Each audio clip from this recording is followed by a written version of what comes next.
Howdy guys, welcome back. This is Ryan. Today I just wanted to cover some new features in Smart Reports and go through how to make recommendations and create assignments for yourself and progressing forward towards MCAP Day.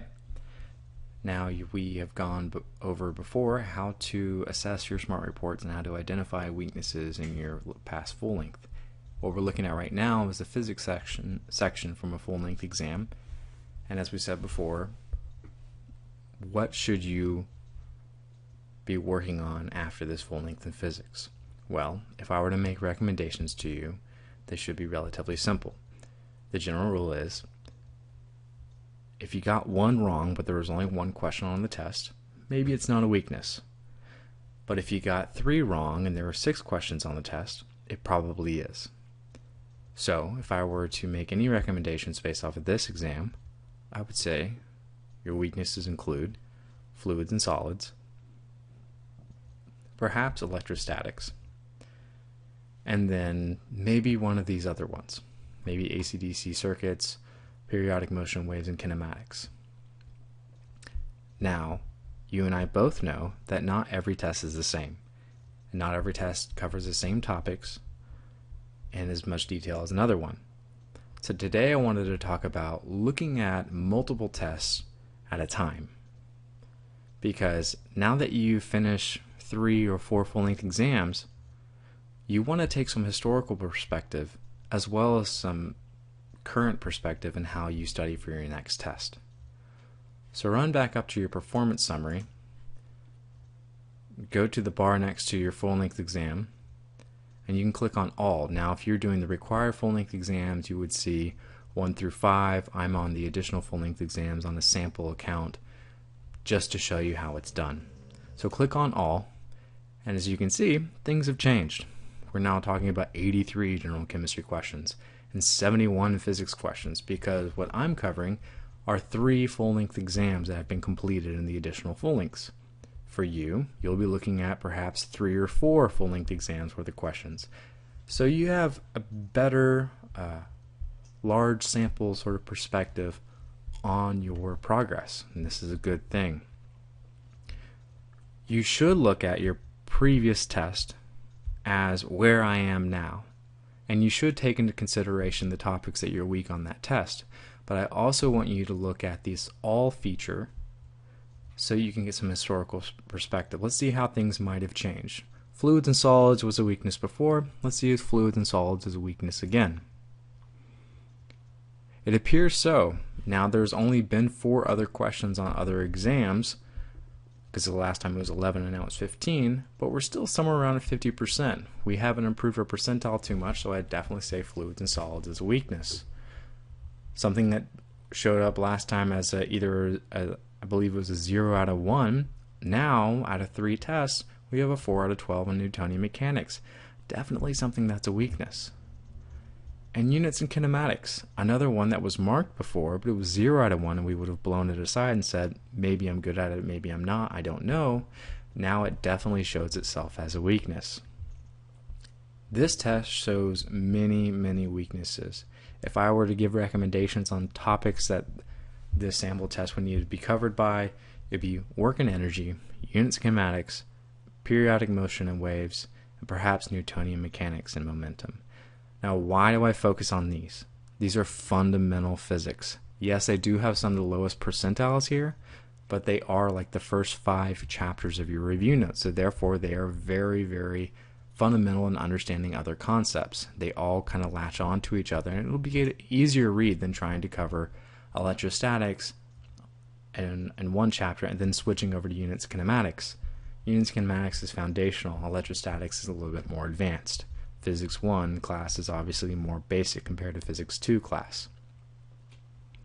So I want you to go through all of your subjects, covering it just like we did in physics. Take current perspective and historical perspective, and I want you to write down what topics you need to cover, and as I did in my previous video, go back to your additional resources on captest.com and check out workshops, topical quizzes, topical tests, subject tests, and section tests that will assess your needs.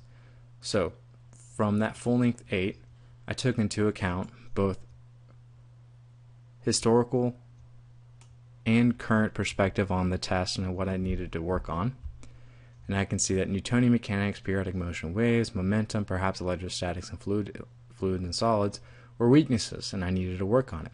I still got a 56%, but I obviously had some weaknesses. So the first thing I want to do is read my review notes covering those topics. And you can do those online, and what's nice about it is that the topics they list are the same topics that they list on your tests and smart reports. Then I want to go to additional resources and identify topical quizzes, topical tests that cover those topics. So as you can see, I found 3 that cover those topics. I want to give myself some real world testing experiences by doing QBank and time mode. All of you should be switching over to time mode now, as your content weaknesses are becoming less of an issue as much as your test strategy and skills are. And then finally, at the end of everything, you should always review your wrong answers from your assignments to save for your reviewing in the evening. I repeated this over and over again for Gen Chem, verbal, organic chemistry, and biology. I could identify deduction and incorporation questions as weaknesses. Is there much you can do about it? Yes and no. You need to go back to perhaps verbal 2, where we talked about question types, and identify what is it about those questions that I need to work on. What is it about them that makes perhaps those answer choices in those questions alluring or seductive, as we said in class. Some of you might have access to verbal edge lessons, and I'd recommend those. Otherwise, I highly recommend doing a section test every week, as I said a long time ago. Do QBank and time mode, and review those questions, as well as review the mapping that they did for those passages, because obviously mapping is a very important thing in the verbal section. So I want you to do that for all your subjects in the class. And now I'm going to go cover, how do you spend your time preparing? I've made recommendations to you verbally. Now I want to show you how I more or less studied for the MCAT, and I made a sample calendar that'll show you how. Now this is a little bit intense, I understand.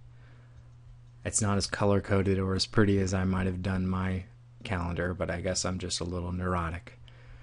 But as you can see, I did my full-length exams on Saturdays. So do it when you would be otherwise taking the test. So if you're going to take it in the morning, do a morning exam. Practice exam, that is. If you're going to take it in the afternoon, take an afternoon full-length exam. Practice how you play. Then on Sundays, I'd come around and do reviewing my exam and the smart report that was associated. Just what we did, creating my report and my assignments associated with what my weaknesses were. Otherwise, relax. Okay, doing it every day is just going to burn yourself out. Reviewing a little bit on Sunday is not going to hurt, not going to burn yourself out. My recommendation to you is to do one subject per day. Monday physics, Tuesday Gen Chem, Wednesday verbal, Thursday OChem, Friday biology. Now some of you might be experts at one of these subjects and don't require extra practice. If that's true, so be it. For me personally, I didn't have to work much on biology because I had taken many advanced biology classes and it was not a weakness of mine. However, physics and Gen Chem definitely were, so I spent the biology day reviewing more physics and Gen Chem. So the first thing I told you to do in the assignments is to do your reading, do the topical based reading in the review notes. And typically a chapter took me about an hour to fully read, so 3 hours in the morning for 3 or 4 chapters is pretty reasonable timing. And then I took a break, relaxed, ate lunch, and I'd come back in the afternoon and do the associated workshops, topical quizzes, and topical tests that matched up with the topics that I did the most poorly on. And then, remember, the last thing of all those assignments is to review what mistakes I made. And that's what I did in the evening, was reviewed those mistakes I made and the problems I had after taking a good amount of time off to relax. I understand it's very intense scheduling, but we are coming towards the end of your MCAT prep, towards MCAT required full length number 5, and you should be really hitting this stuff hard. The semester is coming to a close, the MCAT's not getting any easier, and it's only a matter of weeks away. If you have any other questions, need some help, want to send me your account info and let me check out your full-length exams individually, I'd be more than happy to. Want to send me an email, just ask me some random questions, send them my way. If you need a pep talk, let me know. We can sit down and have a powwow. Whatever you need, I'm still your teacher. I'm still here, though we don't meet in class anymore. I still want you to know that I care, I'm looking out for you, and I want you to do the best that you can do. Remember, don't let some silly test be the reason you don't get into med school. It's just a mountain to climb. It's something that you can do, you can conquer. I believe in all of you. Good luck, and I'll talk to you later.